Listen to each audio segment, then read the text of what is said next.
portefeuille de compétences qui contient tous les acquis et les expériences qu'on a eues. On peut se présenter avec ce portefeuille de compétences et être convaincant pour le recruteur. Alors le projet professionnel, c'est une feuille de route qui permet à l'étudiant de se projeter dans l'avenir. Alors c'est la base de l'orientation et la clé de la réussite de l'étudiant.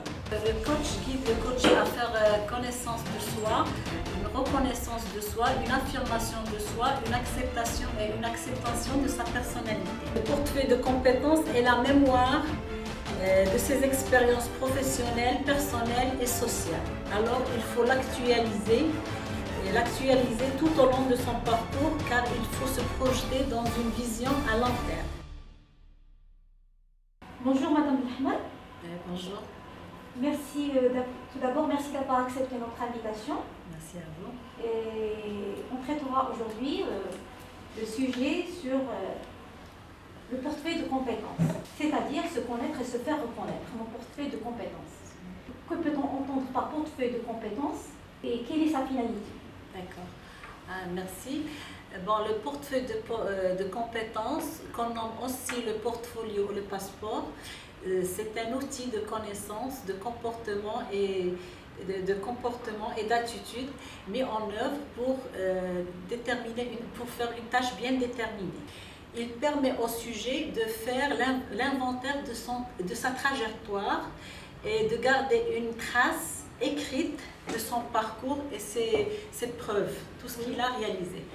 Alors ainsi, le sujet, il a, on peut dire, une base de données qui va servir plus tard pour sa vie professionnelle. En ce qui concerne sa finalité, c'est un document de cheminement de l'étudiant, de son parcours. Et il peut l'utiliser pour se présenter aux autres.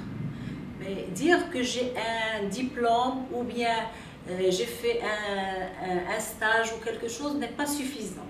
Mais lorsqu'on a un portefeuille de compétences qui contient tous les acquis et les expériences qu'on a eues, on peut se présenter avec ce portefeuille de compétences et être convaincant pour le recruteur. Le portefeuille de compétences favorise-t-il l'entrée sur le marché du travail des jeunes étudiants? Oui, c'est un très bon outil et c'est un document très utile pour les étudiants.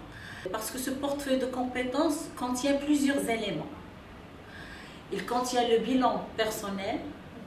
Alors, lorsque l'étudiant réalise le bilan personnel, il fait un travail sur soi, une prospection de soi. Alors, il commence à connaître ses faiblesses et ses points forts, son profil MBTI, sa motivation, le travail académique qu'il a fait pendant tout son parcours universitaire, soit un travail associatif, soit un travail au sein de l'école. Tout ça peut être valorisé dans le bilan de compétences. Alors le bilan de compétences, c'est le savoir-faire. Know-how, on le dit en anglais, tout ce qu'on peut faire. Mais le savoir-faire n'est pas suffisant pour faire le bilan de compétences. On a besoin de faire aussi un petit rapport de savoir-être. Alors, le savoir-être, c'est-à-dire, est-ce qu'il est capable de résister au stress? Est-ce qu'il intègre facilement les groupes? Est-ce qu'il a confiance en lui et les autres?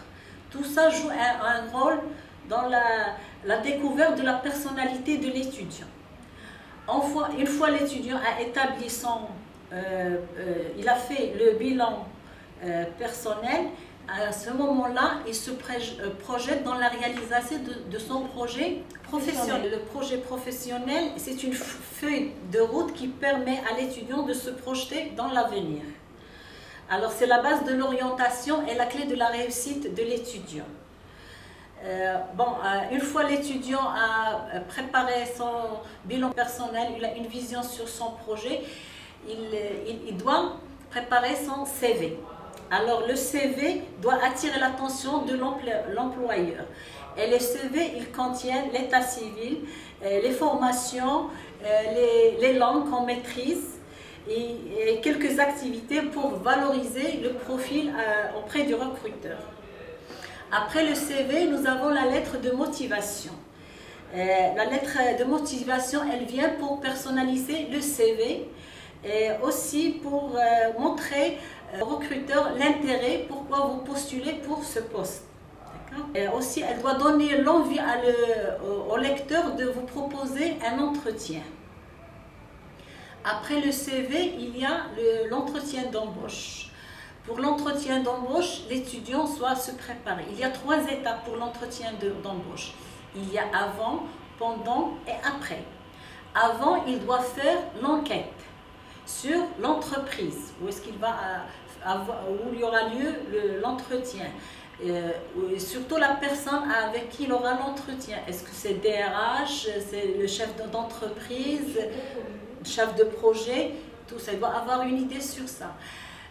Il va aussi avoir une idée sur la culture de l'entreprise, parce que la culture de l'entreprise est très importante.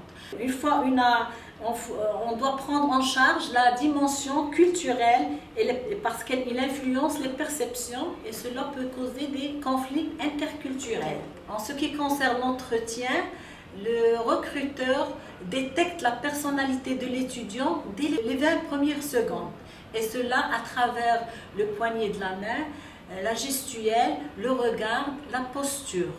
Alors, tous ces éléments doivent être bien travaillés, il faut faire attention. Ces 4 étapes les plus importantes dans l'établissement du portefeuille de compétences. Le candidat est censé, pour la réussite de son entretien, de faire des simulations, soit individuelles ou en groupe. Comme ça, il se prépare pour l'entretien et aussi il doit être prêt à répondre surtout aux questions qui s'orientent vers sa personnalité. Madame Belhama, quel type d'outils mettre en place pour élaborer le portefeuille de compétences? Le coach guide le coach à faire connaissance de soi, une reconnaissance de soi, une affirmation de soi, une acceptation de sa personnalité. Et cela en utilisant l'analyse transactionnelle, la programmation neurolinguistique et la communication active. Alors à ce moment-là, l'étudiant commence à chercher à découvrir ses propres compétences. Et le coach, une fois là, il essaye de reformuler, de cadrer, il utilise aussi l'IPRADIA, la reformulation, le cadrage et la métacommunication. Tous ces outils aident l'étudiant à mettre en place son bilan de compétences, à réfléchir à son projet professionnel, à bien formuler sa lettre de motivation. Quelles sont alors, Madame Belhama, vos recommandations? Alors, le portefeuille de compétences du candidat lui permet une bonne prise de conscience de sa situation et favorise sa réussite et sa motivation. Il faut construire son portefeuille de compétences à petits pas en prenant suffisamment de temps pour l'analyse critique et la réflexion.